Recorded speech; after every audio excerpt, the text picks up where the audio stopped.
여러분 모두 추석 명절 건강하게 가족들과 함께 행복한 시간 되셨으리라 믿습니다. 그런데 추석 명절이 모두 다 행복한 것만은 아니더라고요. 가정의 환경적인 원인으로 즐겁지 못한 추석을 보내는 사람들이 왕왕 있습니다. 그런 가정들에겐 가족 간의 불화라든지 아니면 어떤 질병이라든지 이런 말 못할 사정들이 있었다는 거죠. 그래서 여러분들이 추석 명절을 지나면서 뉴스를 통해서도 그런 사람들을 볼 수가 있었습니다. 그런데 그리스도인 가정들 속에서도 이러한 명절, 늘 기쁘고 가족들을 만나서 행복한 그런 즐거운 명절도 기쁘게 보내지 못하는 그리스도인들도 있더라. 이게 문제죠. 항상 기뻐하라는 바울 사도의 강력한 명령이 무색할 정도로 늘 시리에 빠져 있고 좌절하고 낙심하고 있는 그리스도인들이 있더라. 그래서 참 답답하다. 이것이 오늘 말씀의 요지입니다. 사실 그리스도인들이 기뻐하지 못할 이유는 결국은 그리스도인들이 하나님의 것에서 기쁨을 찾아야 되는데, 그리스도 안에서 기쁨을 찾아야 되는데, 그리스도 밖에서 또 하나님의 말씀 밖에서 그 기쁨을 찾으려 했기 때문이죠.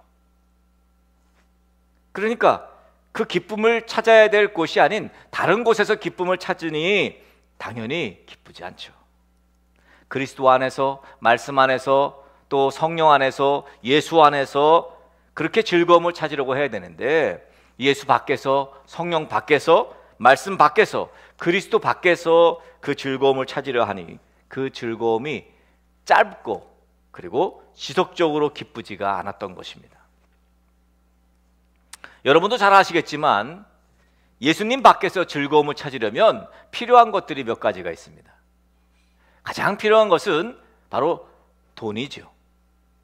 예수님 밖에서 즐거움을 얻으려면 사람들이 가장 좋아하고 있는, 또 사람들이 가장 원하는 바로 돈을 얻어야 합니다. 그리고 쾌락을 가져야 합니다. 그리스도 밖에서, 예수 밖에서의 즐거움은 돈이 또 쾌락이 있어야 되는데, 예수 밖에서 즐거움을 찾는 사람들 가운데 돈이 없어요. 그러다 보니까 기쁘지 않다는 거죠. 그런데 예수 안에서의 즐거움은 돈이 절대적이지 않다는 거예요. 쾌락 역시 마찬가지입니다. 절대적이지 않습니다. 그저 하나님의 말씀과 구원의 감격과 영원한 생명에 대한 감사, 그것만 있으면 돼요.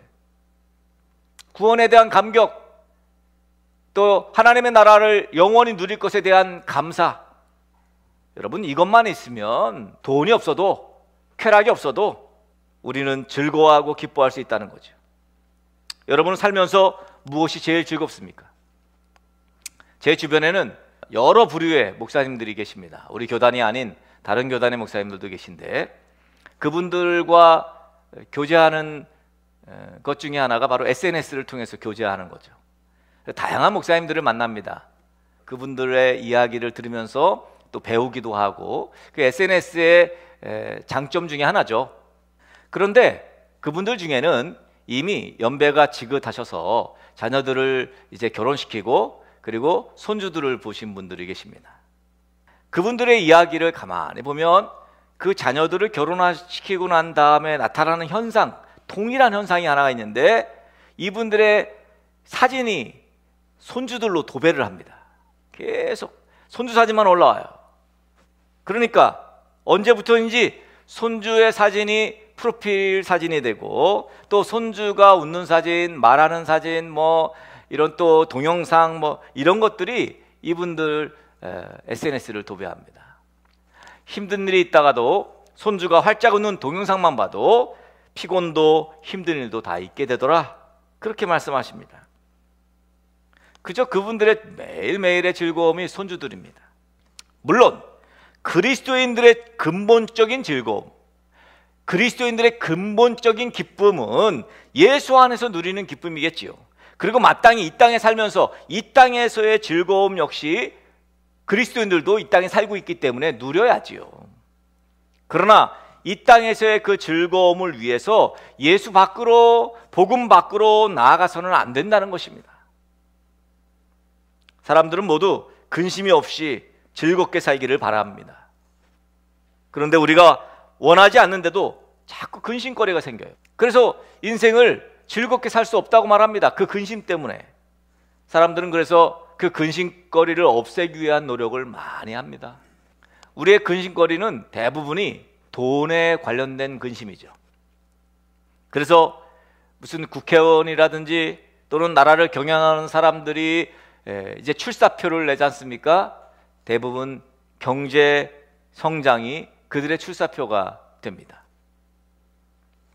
여러분 들어보셨겠습니다만 하나님이 못하는 것 돈이 한다, 이런 이야기 들어본 적 있으실 것입니다. 워낙 돈이 신이 된 시대입니다.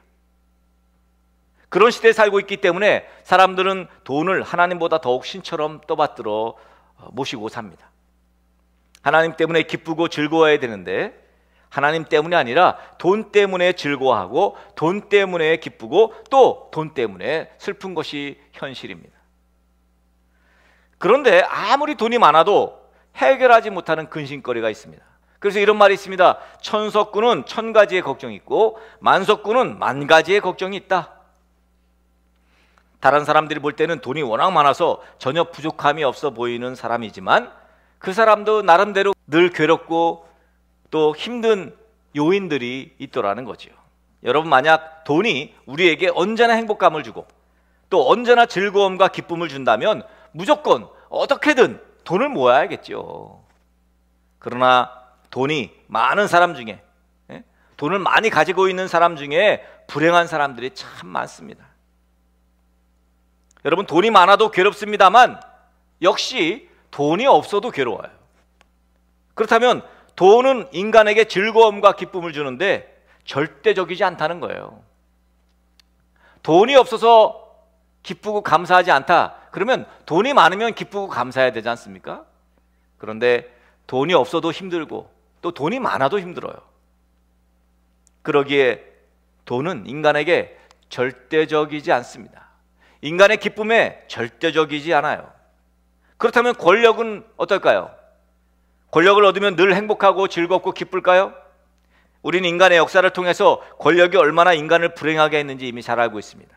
그렇다면 세상에 그 어떤 것, 그 무엇이 절대적인 기쁨과 즐거움을 줄 수 있을까요? 결국 즐거움 그리고 근심, 이것은 우리의 환경이 다 해결해 줄 수 없는, 그래서 오늘 말씀에 보면 마음의 문제라는 거예요. 마음의 문제. 오늘 본문 13절에 보니까 마음의 즐거움은 얼굴을 빛나게 하여도 마음의 근심은 심령을 상하게 한다 그랬어요. 그 사람의 얼굴은 그 사람의 마음 상태를 말합니다. 마음속에 기쁨이 있으면 그 기쁨이 얼굴에서 나타나요. 그래서 청년들 같은 경우 연애하면 벌써 얼굴에서 티가 나지 않습니까? 그 마음속에 늘 분노가 있고 슬픔이 있으면 또 그 얼굴에도 나타나요. 그렇다면 외적인 조건으로 우리의 즐거움을 만들어낼 수 없기 때문에 우리의 마음의 즐거움이 늘 우리 마음속에 있도록 해야 합니다. 어떻게 우리의 마음속에 즐거움이 있도록 해야 할까? 어떻게 마음의 즐거움을 얻을 수 있을까? 이어지는 말씀을 보겠습니다. 14절입니다. 명철한 자의 마음은 지식을 요구하지만 미련한 자의 입은 미련한 것을 즐긴다. 여기서도 즐거움이 나오죠? 미련한 자가 미련한 것을 즐긴다는 거예요. 미련한 것을 다른 번역에서는 뭐라고 번역했냐면 어리석은 것이라고 말했습니다. 미련한 자는 어리석은 것을 즐거워하지만 명철한 자는 지식을 요구한다 합니다. 지금 우리가 무엇을 즐거워하고 있는지를 보면 내가 미련한 자인지 아니면 내가 명철한 자를 알게 되죠. 잠언에서는 명철한 자는 어떤 사람이에요? 하나님을 경외하는 자예요. 여호와를 경외하는 사람입니다. 이것이 명철한 자의 즐거움입니다.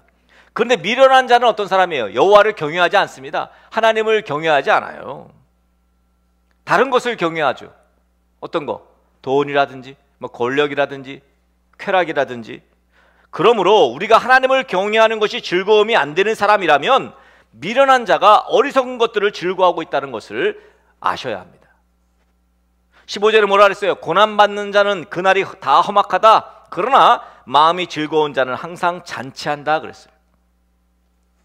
뭐 사람들이 어떻게 살고 있어요? 그러면 아유 죽을 지경이에요. 뭐 그렇게 말하죠.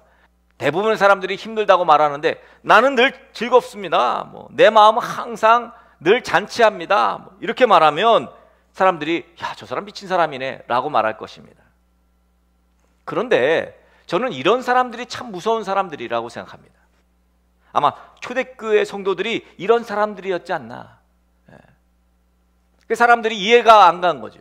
지금 얼마나 힘든 시대에 살고 있는데, 이 코로나19로 인해서 얼마나 힘든 시대에 살고 있는데, 안 힘든 사람이 없는 시대에 살고 있는데 어떻게 저 사람은 저렇게 늘 기쁘고 늘 행복하고 늘 잔치일까? 마음이 즐거운 자는 항상 잔치한다. 마음이 즐겁거든요. 영원한 생명을 꿈꾸거든요. 매일매일 하나님의 은혜를 매일매일 곱씹거든요. 16절에 말합니다. 가산이 적어도 여호와를 경외하는 것이 크게 부하고 번뇌하는 것보다 낫다. 가산이 적다는 건 가난하다는 거죠. 말씀 그대로입니다. 우리처럼 가난해도 기뻐할 수 있다는 거예요. 하나님을 경외하면 믿게 되고 그 말씀대로 따르게 되고 결국 재산이 적어서 불편함은 있지만 불편한 거예요. 재산이 적은 것은 불편한 거죠. 그렇지만 재산이 많아서 번뇌하는 것보다 더 행복하다 이 말씀이죠. 같은 말씀입니다. 17절에 채소를 먹으며 서로 사랑하는 것이 살찐소를 먹으며 서로 미워하는 것보다 낫다. 요즘이야 뭐 채소도 비싸잖아요. 그죠? 그러나 뭐 고깃값 정도는 아닙니다만 아직까지도 가산이 적어서 채소를 먹으면서도 서로 사랑하는 것이, 소고기를 구워 먹으면서도 서로 미워하는, 부자이면서도 서로 미워하는 것보다 낫다는 거죠. 당연하죠. 누구나 이것은 인정할 수 있는 말씀이죠. 말씀이 이러함에도 불구하고 사람들은 계속해서 크게 부하기를 원합니다. 이런 사람들의 마음에는 늘 만족이 없어요. 여러분, 우리가 하나님의 택한 백성이라면 내가 즐거워하는 것들이 무너지게 되고 주께서 기뻐하시는 것이 나의 안에 채워지는 과정이 바로 성도의 삶이라는 것 정도는 알고 있습니다. 늘 내가 과거엔 돈을 가지고 판단하고 선택하고 했는데 점점점 돈이 판단의 기준이 안 되는 거예요. 이게 바로 성도가 되어가는 거죠. 그러면서 하나님의 말씀에 뭐라고 말씀하셨는지가 또 우리에게 꽂히게 되고 깨달아지게 되고, 그래서 하나님이 기뻐하시는 것이 내 안에 막 채워지게 되고, 바로 이것이 성도가 되어가는, 요한 웨슬리 목사님 말씀 그대로 성화가 되어가는, 완전에 이르게 되는 그런 과정인 거죠. 이런 사람들 안에는 그 마음에 세상이 줄 수 없고 세상이 알 수도 없고 세상이 빼앗을 수도 없는 내면적인 즐거움, 근본적인 즐거움을 가지고 있는 거죠. 그 근본적인 기쁨, 그 근본적인 즐거움, 이것은 어떠한 환경도 무너뜨릴 수 없는 견고한 뿌리입니다. 반석 같은 믿음, 구원의 확신, 영생의 기쁨이죠.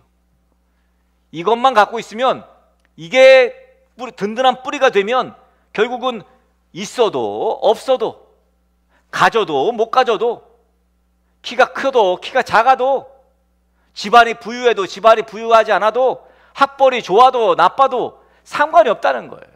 그 견고한 뿌리가 중요하다는 거예요. 그래서 그 기쁨의 베이직, 그 기쁨을 받쳐주고 있는 그 받침이 무엇이냐, 이것이 중요하다는 것이죠. 세상에 근심을 하는 사람이라면 무조건 부자가 되려고 할 것입니다. 부자가 되면 마음에 근심이 없을 거라고 생각하거든요. 그러나 부자가 되려고 하려면 할수록 시험과 올무가 그를 기다리고 있습니다. 늘 해로운 욕심에 사로잡혀 있게 되죠. 그래서 파멸과 멸망에 빠지게 되는 거죠. 세상의 근심이란 다 이런 방향이죠. 마음에 즐거움이 없는 거예요. 육신적인 쾌락들은 잠시는 누릴 수 있겠지만 그런 것이 더 큰 쾌락을 추구하기 때문에 결국 멸망의 늪으로 빠져 들어가는 것입니다. 사도행전 8장에 보면 근본적인 기쁨의 근원을 볼 수가 있습니다. 여기 이제 초대교회 공동체의 이야기가 나오죠. 초대교회 공동체는 예수님이 그리스도임을 증명하고 예수 믿고 구원받은 자가 영원한 하나님의 나라에 간다는 복음을 전파했습니다. 마가의 다락방에서 말해요, 성령 충만해진 그 성도들이 예루살렘 교회를 형성하고 초대교회 기독교인들로 그렇게 예루살렘에서 하나님을 예배하고 그 기쁨으로, 그 감사로 그렇게 모이지요. 그래서 그들이 믿는 그 복음, 굿 뉴스, 기쁜 소식, 원래는 그들의 수가 많지 않았습니다. 같은 이스라엘이라도 예루살렘 지역이 아닌 다른 지역에서는 그리스도인들이 없었습니다. 아무래도 시골이라든지 먼 지방이라든지 이런 데에서 예수 믿기는 어렵죠. 왜냐하면 다른 예수 믿는 사람들이 없기 때문에 시골이나 저 먼 지방, 예루살렘에서 멀리 있는 지방에서 성도들이 예수님을 믿기엔 참 어려웠을 것입니다. 그러다가 폭발적으로 복음이 확장되게 된 계기가 있는데 바로 사도행전 8장에 나오는 스데반 집사님의 돌에 맞아 순교하는 사건입니다. 스데반 집사가 순교한 이후부터 예루살렘 성 안에서 기독교인에 대한 핍박이 엄청나게 됩니다. 예루살렘의 많은 기독교인들이 스데반 집사의 돌에 맞아 순교하는 장면 이후에 이 유대 사람들에게 핍박을 받게 되죠. 어쩔 수 없이 예수 믿는 사람들이 지방으로, 시골로 핍박을 피해 도망을 가게 됩니다. 자연스럽게 예루살렘을 넘어서게 돼요, 복음이. 그래서 예루살렘이 아닌 다른 곳으로 복음이 들어가기 시작하는데 사도행전 8장에 보면 바로 빌립 집사가 복음을 들고 사마리아로 갑니다. 사마리아는 우리가 잘 알듯이 유대인들과 사이가 잘 안 좋은 곳이에요. 섞여 있는 사람들, 사마리아 사람들과 정통 유대인들, 헬라파 유대인들이 대부분 떠났죠. 헬라파 유대인, 여기 나와 있는 빌립 집사 역시 헬라파 유대인입니다. 핍박을 피해 사마리아로 간 빌립 집사는 그곳에서 복음을 전하게 되고 많은 사람들이 예수님을 믿게 돼요. 8장에 보면 귀신이 떠나가고 수많은 중풍병자와 장애인들이 고침을 받게 됩니다. 그리하여 사마리아 온 성에 큰 기쁨이 넘쳤다, 이렇게 기록하고 있습니다. 그 사마리아 성의 그 기쁨의 원천이 무엇이었을까요? 사마리아 땅의 기쁨의 근원은 예수님이었습니다. 사마리아 성 안에 예수 복음이 전파되자 그 성의 기쁨이 충만했어요. 예수 복음이 전파되기 전엔 돈 많이 버는 것이 목표인 사람들입니다. 일반 사람들과 똑같습니다. 그저 쾌락을 즐기는 사람들입니다. 자기 이익을 위해서 매일매일의 삶을 살았던 사람들이에요. 그런데 빌립 집사를 통해서 예수 복음이 전해지고 난 이후부터 그들의 목표가 바뀌고 그들의 판단의 기준이 바뀌고 선택의 기준이 바뀐 거예요. 근본적인 기쁨이 그들에게 찾아온 거죠. 오직 예수 복음만이 기쁨의 이유였다는 것입니다. 여러분, 세상에서 아무리 기쁜 일, 기쁜 사건이 일어나더라도 그 기쁨은 유한합니다. 여러분이 이제 살아오면서 누렸던 그 기쁨, 그 기쁨으로 지금까지 살아요? 잠깐입니다. 사실 그 기쁨은 최대라고 해도 100년밖에 없어요. 아무리 길게 잡아도요, 그 기쁨이 100년입니다. 여러분, 돈으로 기뻐해봐야 100년 기쁜 거예요. 손주로 인해 기뻐봐야 최대 한 50년 정도 될걸요? 손주로 인한 기쁨은. 아무리 내가 건강한 것을 자랑하고 기뻐해도 100년입니다. 내가 이 땅에서 영향력 있는 사람임을 자랑해도 기껏해야 100년이에요. 여러분, 잘생긴 것으로 기쁘십니까? 영원하지 않습니다. 집안이 좋아서 기쁘셔요? 그것 또한 유한한 기쁨이라는 것입니다. 길어야 100년의 즐거움이 전부인 것이 이 땅의 것들입니다. 그러나 영원한 기쁨이 존재한다는 것입니다. 이 영원한 기쁨의 근원이 예수 복음이라는 거예요. 굿뉴스. 예수를 믿으면 영원한 생명을 얻는다는 이 복음, 이것이 결국 우리에게 결국은 근본적인 기쁨의 원인이 된다는 것이죠. 부디 이 땅에서의 유한한 그리고 잠시 잠깐의 기쁨과 즐거움을 위해 살지 마시고 영원한 무한한 기쁨과 즐거움을 위해 살아가는 믿음의 사람들이 되어지시기를 예수 그리스도의 이름으로 간절히 축복하며 축원합니다.